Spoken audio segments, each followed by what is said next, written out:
nihilism. Existential nihilism or any other type of nihilism, whether it be metaphysical, philosophical, whatever you want to call it, nihilism or the lack of belief in an inherent meaning in this world, this universe, in life really, it's going to be on the rise, I believe. We're going to see more people experiencing the symptoms or the side effects of living or believing there is no meaning in this universe, in this world, for them in any way, nothing to be found, nothing to be derived. And I think that's a problem if we stay there. Now, the reason I say that there's going to be an increasing amount of nihilistic thinking and feeling in people is because we're learning more about the universe. Information is democratized, right? We're understanding that a lot of religious faith, a lot of dogma and tradition has no real basis in objective truth and reality and fundamental truth.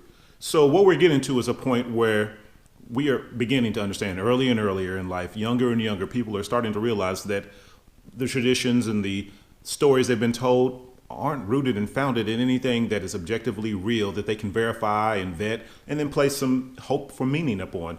Whether it be nationalism, cultural pride, whether it even be, like I said, religious faith, it's starting to fall away earlier and earlier and for more and more people. So they turn to this feeling, which we all will feel. I think a lot of smart people, a lot of awakened people will feel this because they're going to figure it out sooner than most.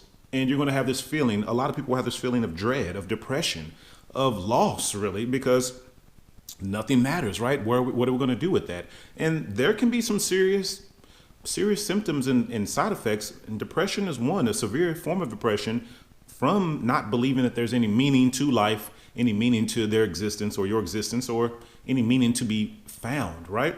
So I think when these placeholders of meaning fall away, it's important for us to take a step back and to look and be real with things and say, no, there is no way for a human being to objectively say or to derive meaning from this physical universe, from the physical world. We can look to groups of people. Well, if we take a step back, get a greater perspective, whatever those groups are composed of will fall away. You can even go to a physical standpoint, a physics way, and say biologically and physically, they are just components, cells or atoms and molecules or fields of energy, whatever you want to call it, right?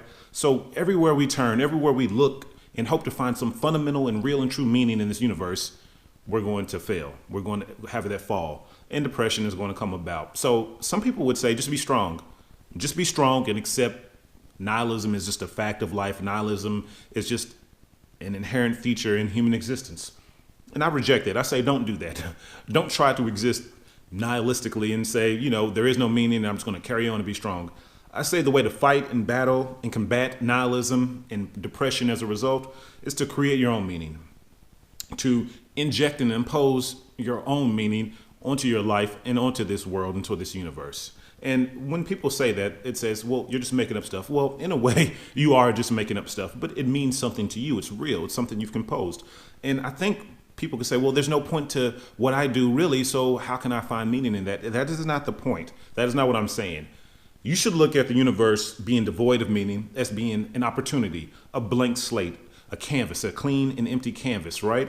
For you to paint on, for you to impose your values and criteria on. So this is an opportunity for you to do some work, for you to you're going to need to understand things. You're going to need to figure out some things, get some perspective, some clarity, and compose it yourself. It's hard work. It's not easy work to compose real and true meaning, but I think it's really important that you do it.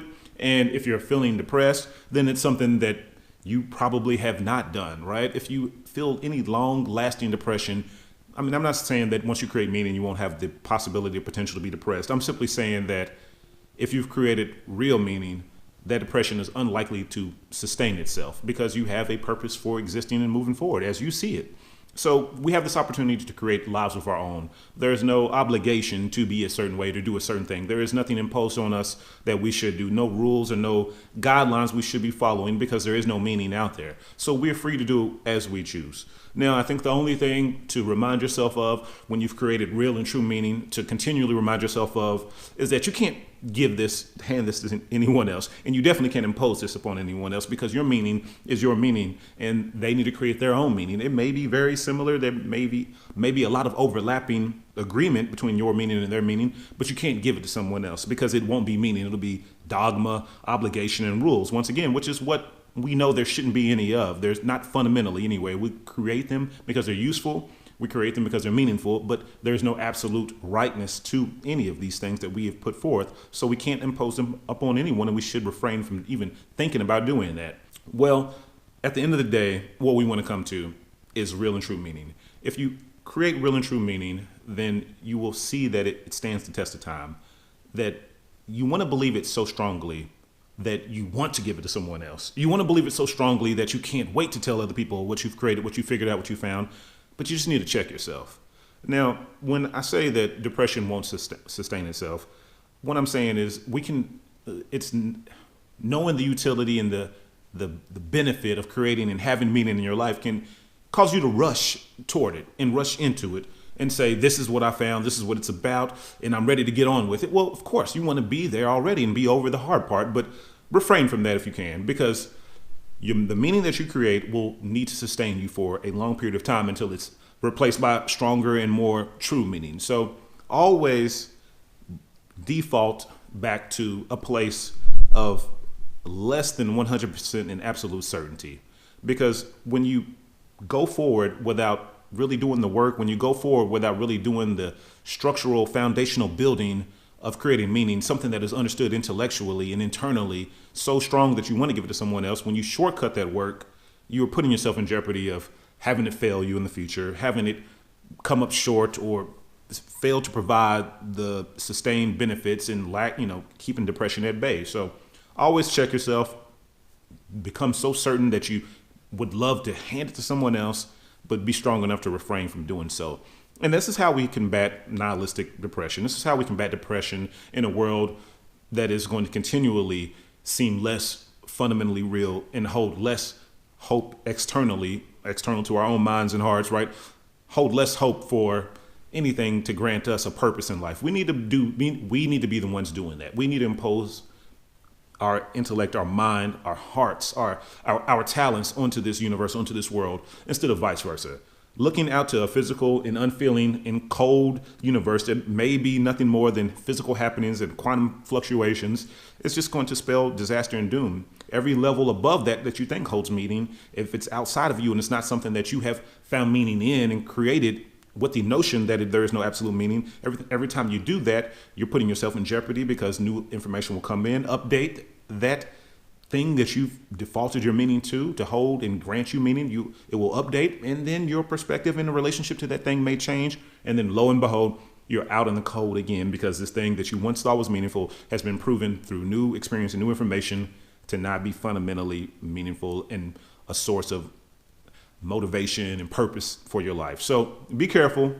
Get the hard, nasty work of creating your own meaning done, but do it so thoroughly, do it so confidently and so well that it roots you in this universe, in this world, in this life in a solid way that you're almost certain this is why you're here or this is why we're here, but you pull up short before telling other people that this is why they're here as well. They need to do that work. Only they can do that work. And if they don't do that work, then it isn't true meaning to them. They've accepted someone else's thing, and we know where that gets us. It leads us eventually, if we're smart enough, if we're thinking people, we'll eventually return to this nihilistic state once someone else's meaning has failed to give us strength. So that's what I have to say about that. Combat nihilistic depression.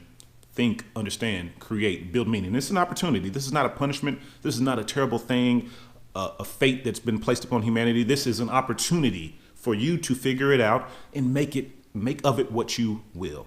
And I can't see a better chance, a better opportunity than that. It's hard work, but would you have it any other way? Would you rather someone tell you what you should have been doing and what you should have been here? Well, that's not me, not I.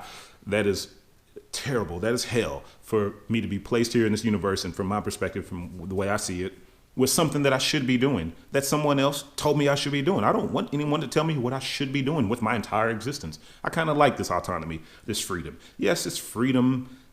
Freedom can seem like a daunting obligation at times, but we're not children. We're adults, and we're up to the challenge, hopefully. And if you are, you're not going to have much problem. It's going to be hard work, but ultimately the work will be more than rewarding. It will be more than worthwhile once complete. So that's what I have to say about that. Lex Benjamin, subscribe, like, Let me know what you think about this video. If this has been helpful, beneficial, create more of these, or I'll pivot to some other topics that may add some benefit to you in your daily life, your existence, and your worldview, some philosophical tidbits and perspective, changers or whatever. So just let me know what you think, and I'll see you on another one. Lex Benjamin, you have a great day. Bye.